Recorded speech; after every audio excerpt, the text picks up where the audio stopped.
여러분 안녕하십니까? 누리 PD입니다. 자, 이재명이 대통령이 되었습니다. 형식적 대통령은 어쨌거나 대한민국 대통령은 이재명이다. 야, 이것을 이제 받아들일 수 없는, 현실을 인정할 수 없는 그런 국민들도 많습니다. 이 민주주의 제도가 참 위험합니다. 어떤 면에서는 나라를 이렇게 좀 쪼개거든요. 근데 우리나라는 유독 이제 심한 것 같아요. 이런 식으로. 그래서 지금 현재 대한민국에서 가장 중요한 화두는 저는 통합이라고 봅니다. 통합. 통합을 할 수 있는 대통령이면은 이제 드디어 이승만, 박정희 이제 이런 분을 이을 수 있는 이제 슈퍼스타가 되겠죠. 이 통합에 성공하게 되면은 통일까지도 된다고 봅니다. 통일 전에 통합이 되어야 돼요. 남쪽 통일이 먼저 일어나야 된다. 그걸 할 수 있는 대통령을 저는 기대하고 있습니다. 저는 가장 중요한 화두가 통합이라고 여러 번 이야기했고요. 제 이 홈페이지 보게 되면 홈피라고 합니까? 여기 이제 유튜버 거기 보면 통합을 제가 조금 강조해 놓은 글을 또 이렇게 글이라기보다는 여기 표시를 해 놨죠. 자, 그 정도로 이 통합이 중요한데요. 뭐 영혼함 뭐 그것뿐 아니고 세대 갈등도 있고 영혼함 갈등도 있고 많이 있죠. 그리고 뭐 빈부차로 인한 갈등 뭐 여러 가지 어떤 많은 갈등상이 노정되어 있는데 이것을 어느 정도 해결하면서 정말 대한민국 전체를 하나로 묶어낼 수 있는 그런 대정치가가 나와야 됩니다. 그러자면요, 본인도 아주 뛰어나야 되겠지만 무엇보다도 정치력이 아주 끝판왕급 인물이 나와야 됩니다. 정치를 잘해야 돼요. 여기서 말하는 정치라고 했을 때는 반대파, 자기를 반대하는 사람, 모든 사람을 만족시킬 수 있는 정치는 없어요. 지구상에. 그런 사람은 없습니다. 다만 언제든지 반대는 있는데 그 반대를 추스르면서 갈 수 있는 사람, 이런 사람이 나와야 된다. 미국의 레이건 대통령 이런 사람들이죠. 반대파들도 다들 따랐다라고 하죠. 레이건만큼은. 아무튼 그런 위대한 어떤 정치인이 나오길 바랍니다. 자, 그게 이제 이왕이면 보수에서 나오면 좋겠죠. 자, 지금 이재명 하는 꼴을 보면요. 정말 먹불인견인데요. 대통령실 홍보 소통 수석에 이규현이라는 자가 나왔는데요. 가끔씩 이게 TV 화면에 비치고 그랬었습니다. 이게 이제 전 JTBC 대표 이렇게 되어 있습니다. 전 JTBC 대표. JTBC가 언제부턴가는 완전히 좌파 나팔수다, 홍위병이다, 뭐 그런 말을 들었는데 박근혜 대통령 탄핵 그 무렵부터요. JTBC는 극좌로 분류되기도 합니다. 극좌로. 예. 그 정도로 지금 심각하다라고 보여지는데, 그래서 지금 조중동 중에서도요, 중앙하고 JTBC는 하나로 이제 묶을 수가 있겠죠. 이미 오래전에 넘어갔다라고 이런 이야기가 있었죠. 그러니까 그때부터 이미 넘어가 있었다라고 보는 게 맞고, 그 전에도 벌써 그런 조짐이 있었고요. 그래서 특히나 이제 이 JTBC하고 중앙일보는 그 이제 족벌 언론 아닙니까? 홍석현 거기인데. 삼성하고도 달라요, 또 여기는. 예? 삼성하고 왜 하나가 이제 뭐 이렇게 되면 그게 이제 원래 이제 그 창립 취지에도 맞다고 보는데 이 JTBC나 중앙일보 하는 걸 보면요, 삼성하고도 그닥 우호적이지 않다라고 느낍니다, 저는. 그래서 이제 이병철, 이건희, 이재용으로 이어지는 이 삼성의 주 라인과는 다른 포지셔닝을 지금 갖고 있다라고 생각하는 거죠. 굉장히 정말 위험한 어떤 그런 언론사가 되었는데 특히나 문제가 되는 것은 친중적 요소가 되겠죠. 중국하고 관련해 가지고 이 JTBC, 중앙일보 뭐 거의 한 몸이다라고 할 정도입니다. 뭐 그렇게 지금 평가하는 사람들이 많거든요. 자, 아무튼 대통령실 홍보 소통 수석에 이규현 전 JTBC 대표가 지금 내정이 됐습니다. 글쎄요, 이 논평을 하자니 정말 치밀어 오르는 게 있습니다. 여기서 이규현 수석은 객관적이고 통찰력 있는 시선으로 사회 문제를 조망해 온 언론인 출신이다. 한국인 최초로 미국 탐사보도협회 특별상을 수상했다. 이런 식으로 떠들고 있네요. 새 정부의 개혁 의지와 국민 소통을 이끌 책임자다. 언제나 국민과의 소통을 최우선으로 두고 업무에 임할 것이다. 이런 식입니다. 그리고 민정수석도 임명을 했었죠. 오광수라고요. 오광수는 검찰 출신으로 뛰어난 추진력과 인품을 두루 갖추고 있다. 검찰 안팎에서 두터운 신망을 받고 있다. 이재명의 검찰 개혁의 철학을 깊이 이해하고 있는 인사다. 문재인에게는 조국이 있었다면은 이제 이재명에게는 오광수가 있네요. 그리고 이제 이재명이 이제 검찰 개혁에 대한 확고한 의지를 갖고 있기 때문에 이제 칼질을 하는 주인공이 될 것이다. 이런 이야기입니다. 자, 그러면서 이재명은요, 걸핏하면 이런 말을 합니다. 국민을 통합시키겠다. 국민을 아우르고 섬기는 우리 모두의 대통령이 되겠다라고 지금 말을 하는데요. 지금 하는 거 봐서는 그거는 구두선이고 말뿐이고 진짜는 엄청난 어떤 폭거가 지금 예상이 됩니다. 자, 지금 이런 식으로 또 우상호도 또 여기 정무수석이 됐죠. 4선 국회의원으로 원내대표를 역임했었고 주사파 이 이제 386 출신이죠. 자, 이런 사람들을 포진시킨 이재명 무엇을 노리는 것일까요? 이제 조금 더 지켜보면 되겠죠. 여기 하단에 이제 이재명하고 같이 찍힌 사진, 이 사람이 대통령실 홍보수석이 된 인물입니다. 요즘 우리나라에서요, 가장 중요한 것은 홍보입니다, 홍보. 투표로 모든 걸 결정하기 때문에 예전에는 조직을 담당하는 인사들이 이제 실세였거든요. 요즘은 홍보가 더 중요해요, 홍보가. 그래서 선거할 때부터 이 선거 비용의 거의 90% 정도를 홍보비로 다 나간다 그러더라고요. 대선 치르게 되면은 대선 자금이 몇백억 들잖아요. 거기에 90% 정도가 홍보비라고 합니다. 그 정도로 요즘 홍보의 시대입니다. 그리고 언론을 장악하지 못하고는, 장악이라기보다는 언론 플랜드리가 되지 않고서는 정권 유지가 불가능하다. 선거에서도 이기지 못한다라고 볼 수가 있습니다. 우리나라 같은 경우도 지금 그런 케이스가 되겠죠.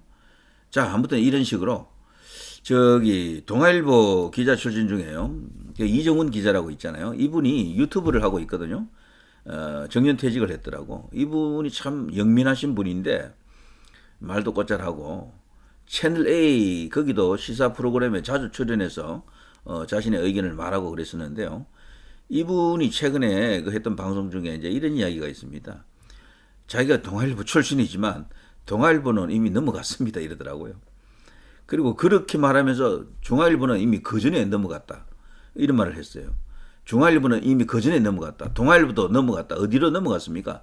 이재명이나 이쪽으로 넘어갔다는 의미도 있지만 중국으로 넘어갔다라고 들었습니다. 저는. 그렇게 이해가 되더라고요. 그러니까 그 친중 세력들이 지금 우리나라를 장악하고 있는 겁니다. 주사파, 종북 이런 세력들이 약해졌어요. 이들은 대부분 친중화되고 있습니다. 지금. 그럼 중국하고 북한은 똑같이 하나냐? 아니에요. 이들 관계도 견제와 균형 혹은 서로 어르렁거리는 관계예요. 사실은. 김일성, 김정일이가 죽으면서까지 유언을 남기는 게 딱 하나라 그러잖아요. 중국 조심해라. 이거거든요. 집어삼킨다라는 거죠. 사실 우리나라의 영토적 야심을 가진 유일한 국가는 저 중국입니다. 일본이 아니에요. 일본은 지금 우리나라를 삼킬 힘도 없고 그럴 능력과 의지도 없는 나라입니다. 그리고 또 불가능한 게 과거에는 군국주의 천황이 중심이었잖아요. 지금은 그게 아니잖아요. 일본은 천황은 명목상 형식적으로 있는 것이고 일본을 움직이는 실질적인 것은 국민의 뜻이거든요. 여론이거든요. 그런데 선거를 통해서 정권을 만드는 나라가 자유민주주의 국가잖아요. 원래 자유민주주의 국가끼리는 전쟁이 안 일어난다 그래요. 그거는 왜냐하면 그 국민들이 그걸 인정하지 않기 때문에 그래요. 그 가령 전쟁하겠다고 나서면 그 정당은 투표에서 집니다. 정권을 잡지 못해요. 그 때문에 지금 일본은 다른 나라를 칠 가능성이 0입니다. 없습니다. 유일하게 이걸 할 수 있는 나라가 이 독재 국가들인데 그것도 전체주의적 독재 국가인데요. 푸틴, 여기 시진핑 이런 어떤 힘 있는 나라의 지도자가 있을 때 이들이 영토적 야심을 가질 수가 있겠죠. 지금 우리나라를 위협하는 것은 어쨌거나 실질적 위험은 중국밖에 없습니다. 북한을 너무 위험하게 생각하는 것은 그것은 과장된 것이다라고 봅니다. 그렇게 하면요 상황을 오도하게 됩니다. 현실을 자칫하면 오판하게 돼요.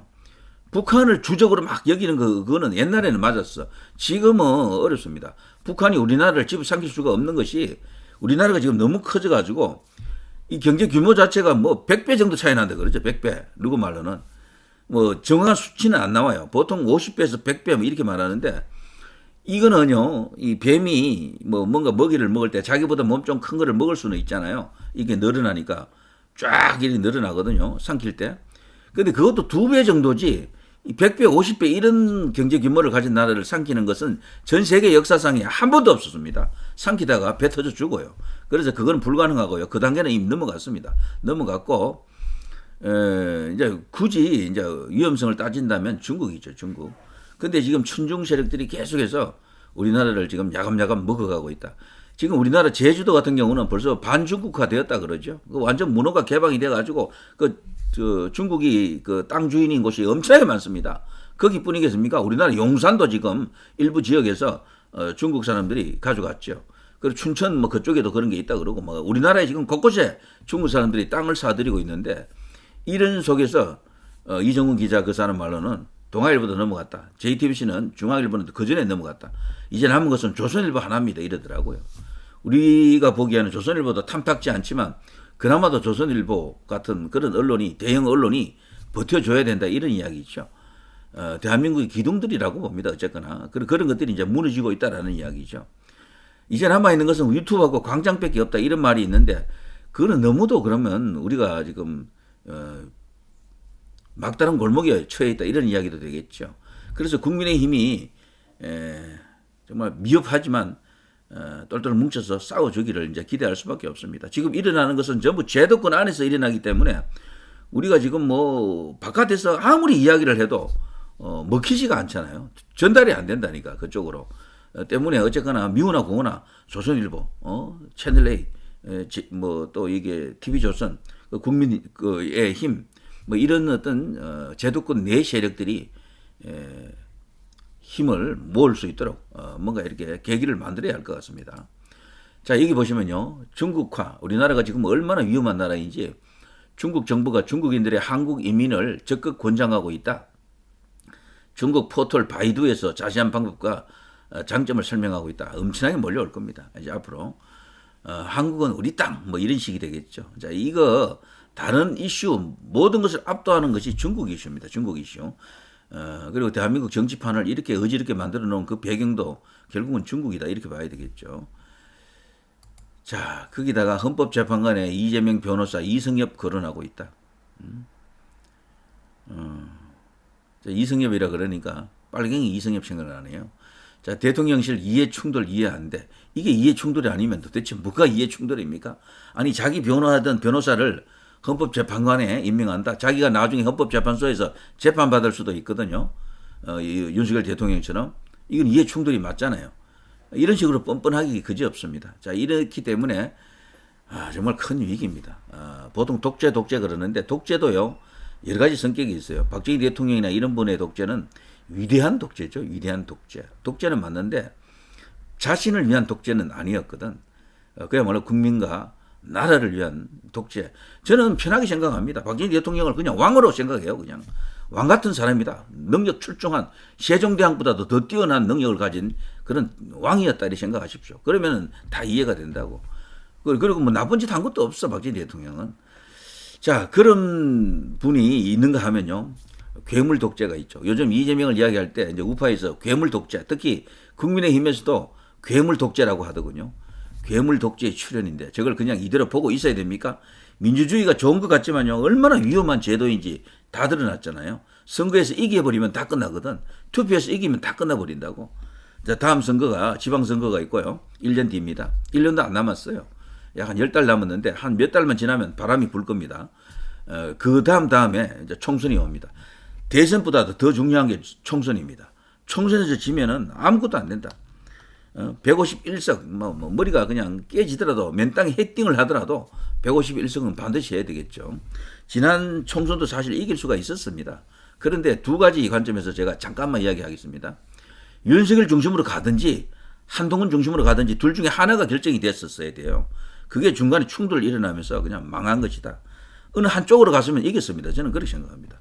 아예 윤 대통령 중심으로 가도 좋았고, 윤 대통령이 하고자 하는 일 있잖아요. 국정 구상, 어떤 그런 로드맵이 있을 텐데, 그거를 당시 이제 총선 지도부가, 그것을 이제 홍보하면서 거기에 올인하는 어떤 정책, 혹은 그런 선거 전략으로 갔더라면 어땠을까? 그 반대로 윤 대통령은 그냥 일반적으로 문재인이나 뭐 등등처럼요, 선거 국면에서는 아예 모습을 나타내지 않고 사라져 있었으면은 그랬더라면 어땠을까? 뭐 이런 두 가지 중에 한 개였어야 되는데 이 둘 다 무너져 버렸죠. 충돌이 일어났죠. 그러면서 그냥 자중질환, 물론 부정선거 이슈는 있습니다만 그걸로 그냥 여론도 악화됐고 지지율도 잘 나가다가 뭐 이렇게 꺾여버렸죠. 나왔던 이야기, 그 당시 이제 기억나는 건요. 전부 악재만 다 터졌었죠. 뭐 대파, 뭐 저기 호주 대사, 뭐 저기 황상무 회칼, 뭐 등등 해서 많습니다. 거기다가 또 의대 정원 관련해 가지고 그게 또 처음에는 국민적 지지가 높았지만 지지 높다고 그게 투표로 연결되는 건 아니거든요. 의사 집단은 똘똘 뭉쳐가지고 그 가족까지 치면 100만 명인데 100만 명이 다른 데로 가버렸고 뭐 등등 여러 가지 대형 이슈들이 많았죠. 그런 이야기만 하다가 선거 끝나버렸죠. 그러면서 역대급 참패를 했다. 자, 부정선거는 또 별개의 이야기입니다. 자, 누리 PD 김준희였습니다.